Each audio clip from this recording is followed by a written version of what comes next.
Apa? Kamu mau tidur di mana? Di sini kan? Biarkan aku yang tidur di kamar sebelah. Mas, mata Syifa berkaca sembari menatap Rauf yang berdiri di ambang pintu. Pemuda itu diam, menatap bola mata istrinya yang tersurat perasaan kecewa mendalam. Sehari tidak bisakah kita berbagi ranjang? Aku ingin sekali merasakannya. Bukankah kita ini sudah menikah? Mengapa harus pisah ranjang? Rauf masih diam. Dia menatap lekat-lekat wanita yang matanya masih berkaca. Napasnya tersengal akibat angin menahan diri agar tidak menangis. Kukira kamu benar-benar mulai membuka hatimu untukku. Setidaknya belajar. Apakah tidak bisa belajar untuk mencintaiku? Aku ini istrimu, Mas. Tangis Syifa semakin pecah. Dia menangis terseduh-seduh di depan Rauf yang saat itu hanya berdiri memandangnya. Kemudian dia menunduk. Jemarinya menengadah tetesan air mata, merasakan duka lara di dalam jiwa. Beruntung Pak Nur sedang tidak ada. Jadi hanya keduanya yang bisa merasakan atmosfer kekecewaan seorang gadis terhadap pasangannya. Aku sedang belajar, Fa. Aku sedang belajar. Kali ini Rauf juga menunduk. Dia tidak sanggup melihat seorang gadis yang menangis karenanya. Namun bagaimana lagi? Bukankah cinta tidak bisa dipaksa? Di hatinya masih ada gadis lain selain istrinya. Dosakah dia? Bukankah belajar ada tahapannya? Bukankah baru beberapa jam yang lalu kamu ingin membuatku bahagia? Kini giliran Syifa yang berbicara. Napasnya tersengal, lirih dadanya sembari menatap sang lawan bicara pilu. Iya, tapi untuk tidur denganmu itu beri aku waktu, Fa. Beri aku waktu. Bukankah akan lebih menyakitkan jika aku menidurimu tetapi memikirkan gadis lain? Syifa tersenyum pilu, menatap Rauf dengan mata masih berkaca.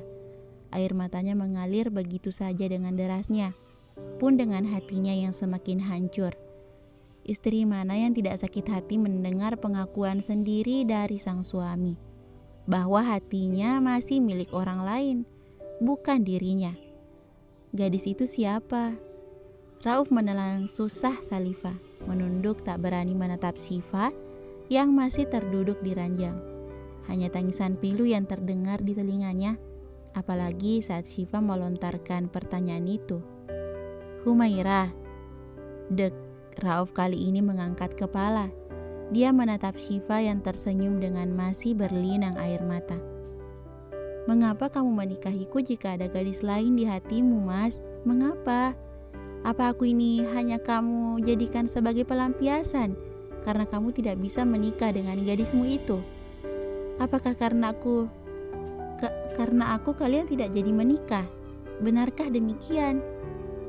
Kamu tahu nama Humairah dari mana? Syifa tersenyum kecut, memalingkan muka dengan tangannya mengusap air mata. Kamu tahu dari mana? Jawab aku, Fa, jawab aku.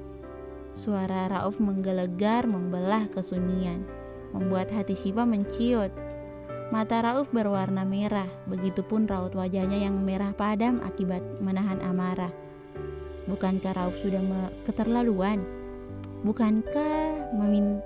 Bukannya meminta maaf, dia malah memarahi gadis yang sekarang menjadi istrinya. Hati Syifa kembali menangis pedih sekali rasanya. Tidak perlu kamu tahu bagaimana aku bisa tiba-tiba. Tangan Rauf mencengkram pergelangan tangan Syifa.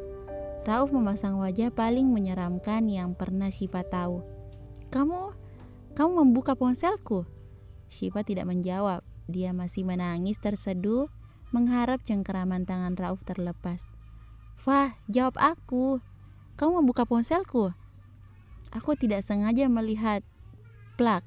Kini mata gadis malang itu sembab. Dia kembali menangis sejadi-jadinya setelah mendapat tamparan keras dari Rauf. Bahkan rasa sakit tamparan itu belum sebanding dengan rasa sakit di hatinya.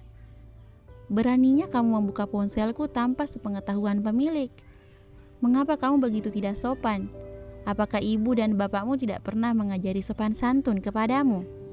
Sakit sekali. Pedih semakin pedih dirasakan gadis malang itu.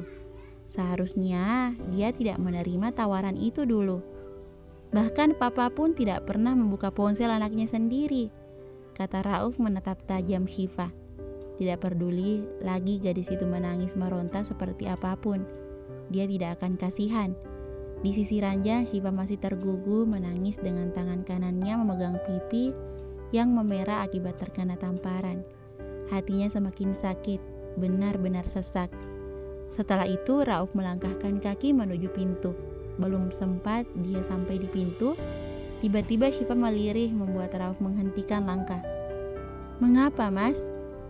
Diri Syifa, dia menunduk merasakan beban yang dipikulnya. Sebagai seorang istri tak diharapkan sangat berat. Rauf berbalik badan dan menatapnya. Mengapa kamu menikahiku jika tidak suka padaku? Mengapa kamu selalu memberikan perhatian dan cinta palsu? Seolah-olah memberi harapan agar suatu saat aku benar-benar bisa memilikimu. Mengapa, Mas? Mengapa? Baiklah, aku tidak keberatan jika kamu mengatakanku sebagai gadis tidak sopan yang membuka ponselmu. Demi Allah, Mas, aku tidak sengaja. Aku tidak sengaja melihatnya. Lagipun, mengapa aku harus meminta maaf kepadamu? Bukankah ini adalah hakku mengetahui apa-apa yang ada di dirimu? Hakku sebagai istri, kan? Tapi jangan pernah berkata jika aku tidak sopan karena kedua orang tuaku, Mas. Jangan pernah menyalahkan kedua orang tuaku. Mereka mendidikku dengan penuh kasih sayang. Mereka bekerja keras mendidikku agar aku menjadi gadis yang memiliki akhlak yang luhur. Perihal tidak sopan, ini memang ketidakbecusanku dalam mempelajari apa yang telah diajarkan mereka. Bukan mereka yang tidak becus dalam mendidikku. Jika kamu berkata aku tidak sopan, mengapa tidak berkaca saja? Sopankah tindakanmu menampar gadis yang belum kau gugurkan kewajibanmu dengannya? Bukankah aku yang seharusnya menamparmu, mengatakan jika Humaira adalah perusak hubungan kita saat ini? Aku lelah, Mas, katanya. Aku lelah jika harus seperti ini. Mencintaimu sama saja aku melukai diriku sendiri. Apakah salah jika selama ini aku mencintaimu? Jika iya, tolong jangan memberi harapan. Aku tidak ingin berandai lagi. Itu terlalu menyakitkan. Dan satu lagi, Mas. Jika memang kamu benar masih mencintai gadismu itu, bukankah seharusnya kamu memperjuangkannya? Pulangkanlah aku, Mas. Pulangkanlah aku, katanya dengan terseduh. Rauf menatap Syifa kosong. Apa yang ada di pikirannya?